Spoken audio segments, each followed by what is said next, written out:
نحمده ونصلي ونسلم على رسوله الكريم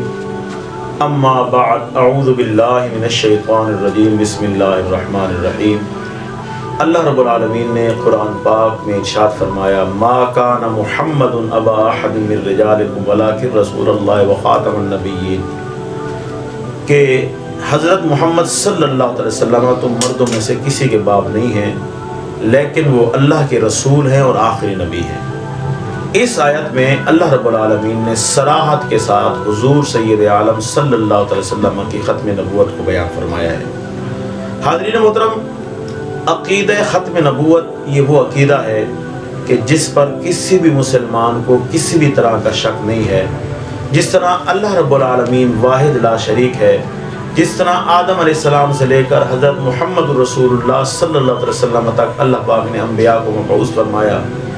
اسی طرح اللہ تعالیٰ نے حضور سید عالم صلی اللہ علیہ وسلم کو آخری نبی بنایا ہے۔ آپ کے بعد نہ کوئی نبی آ سکتا ہے، نہ کوئی رسول آ سکتا ہے، کسی بھی معنی میں، کسی بھی صورت میں حضور کے بعد کسی بھی نبی کا آنا ممتنع ہے، اور کوئی بھی نبی حضور کے بعد نہیں آ سکتا۔ اللہ تعالیٰ نے نبوت کا سلسلہ حضور پہ ختم فرما دیا ہے۔ قرآن پاک کی کئی آیات صراحت کے ساتھ اس پر دلالت کرتی ہیں، اسی طرح احادیث پاک بھی کئی ہیں جو حضور سید عالم صلی اللہ علیہ وسلم کی ختم نبوت پر دلالت کرتی ہیں۔ اور حاضرین محترم، حضور سید عالم صلی اللہ علیہ وسلم کی ختم نبوت کا معاملہ یہ اتنا حساس معاملہ ہے کہ شروع سے لے کر آج تک مسلمان اپنی جانوں کا نذرانہ دے کر اس پر پہرا دیتے آ رہے ہیں، اور انشاءاللہ قیامت تک مسلمان اس عقیدے پر پہرا دیتے رہیں گے۔ وہ کسی نے کہا تھا رہے گا یوں ہی ان کا چرچا رہے گا، پڑے خاک ہو جائیں جل جانے والے۔ حضور سید عالم صلی اللہ علیہ وسلم کیا خاتم النبیین ہونا یہ وہ عقیدہ ہے جس پر قرآن بھی دلالت کرتا ہے، جس پر احادیث بھی دلالت کرتی ہیں، اور جس پر امت کا اجماع بھی ہے۔ اور حضور سید عالم صلی اللہ علیہ وسلم کی ختم نبوت پر صحابہ کرام نے اپنی جانوں کے نذرانے دے کر پہرا دیا ہے۔ جب آقا علیہ الصلوۃ والسلام نے زمانے کے سب سے بڑے جھوٹے مسیلمہ کذاب کو خط لکھا تو حضور نے مجمع صحابہ سے فرمایا کون ہے جو یہ خط لے کر جائے گا؟ تو مجمع میں حضرت حبیب بن زید بیٹھے تھے۔ یہ وہ ہیں جن کے والد بھی مسلمان، جن کی والدہ بھی مسلمان، جن کا خاندان مسلمان، ہمیشہ یہ حضور پر اپنی جان اپنے مال نچھاور کرتے آ رہے ہیں۔ حضرت حبیب بن زید کھڑے ہوئے، یا رسول اللہ یہ کام میں کروں گا۔ حضور علیہ السلام نے فرمایا دیکھو مسیلمہ کے پاس جا رہے ہو، ذرا ڈھنگ سے جانا۔ یا رسول اللہ فکر نہ کریں، میں ایسے انداز میں جاؤں گا کہ اسلام کی شان بلند ہو جائے گی۔ حاضرین محترم، حضرت حبیب بن زید جب یہ خط لے کر حضور سید عالم صلی اللہ علیہ وسلم کا خط لے کر اس بدبخت کے پاس پہنچے تو وہ بدبخت جو ہے شاہانہ انداز میں رہتا تھا، بڑا متکبر اور مکار شخص تھا۔ اس نے جب حضور کا خط پڑھا تو اس کی جو ہے عزت تار تار ہو گئی، اس کا وقار تار تار ہو گیا۔ تو لوگوں سے شرمندگی جو اس کو ہوئی، اس سے بچنے کے لیے اس نے جو ہے حضرت حبیب بن زید کو اپنے جو ہے عذاب کا نشانہ بنانے کا فیصلہ کیا۔ تو آپ سے پوچھا کہ بتا تیرا میرے بارے میں کیا عقیدہ ہے؟ حضرت حبیب بن زید نے فرمایا جو میرے نبی کا حکم ہے وہی میرا عقیدہ ہے، کہ اس جہان میں تجھ سے بڑا جھوٹا کوئی ہے ہی نہیں ہے۔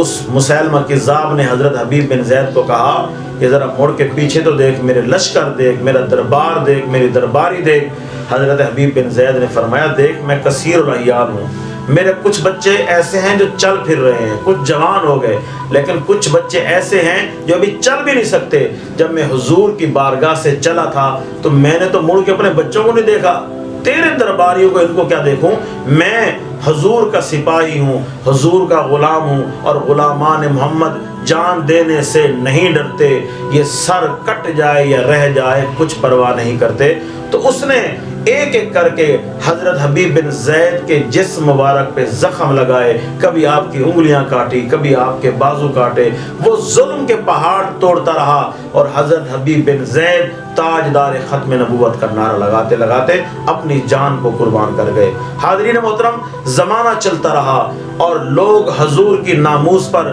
نعوذ باللہ حملے کرتے رہے، کبھی حضور کی ختم نبوت پر حملے کرتے رہے، لیکن الحمدللہ مسلمانوں نے ہمیشہ حضور کی ختم نبوت پر پہرا دیا۔ اور جب ہندوستان میں ایک بدبودار شخص مرزا جو ہے جھوٹے نبی ہونے کا دعوے دار جب ہوا تو حاضرین محترم اس کو بھی مسلمانوں نے ذلیل و رسوا کیا۔ سید پیر مہر علی شاہ صاحب رحمۃ اللہ علیہ اور امام اہل سنت امام احمد رضا خان بریلوی رحمۃ اللہ علیہ اس جیسے بڑے بڑے علماء نے علمی میدان میں اس کا مقابلہ کیا اور اس کو جو ہے عبرتناک شکست دوچار کیا، یہاں تک کہ پیر مہر علی شاہ صاحب نے اس کو ایسا جو ہے عبرت کا نشان بنایا کہ آج تک وہ عبرت کا نشان بنا ہوا ہے۔ اور پھر جب پاکستان بن گیا تو یہ قادیانی اور یہ بدبخت اپنی ناپاک سازشوں کے ذریعے جو ہے یہ پھر مسلمانوں کے جو ہے درمیان اختلافات برپا کرنے کی کوشش کرتے رہے، پاکستان کی جڑوں کو کھوکھلا کرنے کی کوشش کرتے رہے۔ 1953 میں جب ختم نبوت کی تحریک چلی تو اس وقت بھی علماء اہل سنت نے، عوام اہل سنت نے اپنی جانوں کے نذرانے پیش کیے، ماؤں نے اپنے بیٹے سجا کے بھیجے کہ جاؤ حضور کی ختم نبوت پر قربان ہو جاؤ۔ اور اسی دوران حضرت سید ابو الحسنات قادری رحمۃ اللہ علیہ، مولانا عبد الحامد بدایونی رحمۃ اللہ علیہ، اس کے علاوہ اور کئی علماء نے بھرپور انداز میں قائدانہ کردار ادا کیا اور اس تحریک کو کامیاب کیا، یہاں تک کہ مولانا عبدالستار خان نیازی رحمۃ اللہ علیہ جو مجاہد تحریک ختم نبوت ہیں ان کو اس تحریک میں سزائے موت ہوئی اور وہ 7 دن جو ہے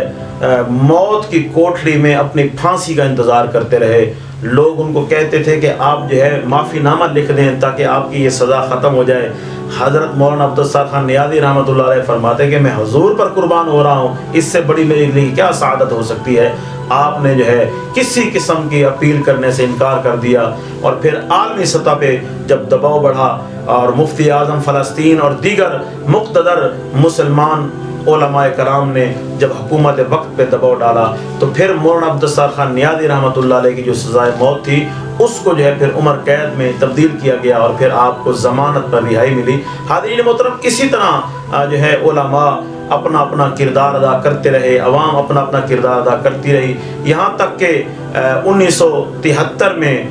17 ستمبر کا وہ مبارک دن آیا جب امام الانقلاب امام اہل سنت حضرت علامہ مولانا شاہ احمد نورانی صدیقی رحمۃ اللہ علیہ کی قرارداد پر پاکستان کی قومی اسمبلی نے طویل بحث و مباحثہ کے بعد متفقہ طور پر آئین پاکستان کے تحت اور شریعت اسلام کے تحت قادیانیوں کو غیر مسلم اقلیت قرار دیا۔ اور الحمدللہ 7 ستمبر کا دن وہ یادگار دن ہے کہ ہر سال حضور کی ختم نبوت کے لیے کوششیں کرنے والے اس کو جو ہے بہترین انداز میں مناتے ہیں۔ اللہ رب العالمین ہم سب کو حضور کی ختم نبوت پر پہرا دینے کی سعادت عطا فرمائے، آمین ثم آمین، وما علیہ الا البلاغ۔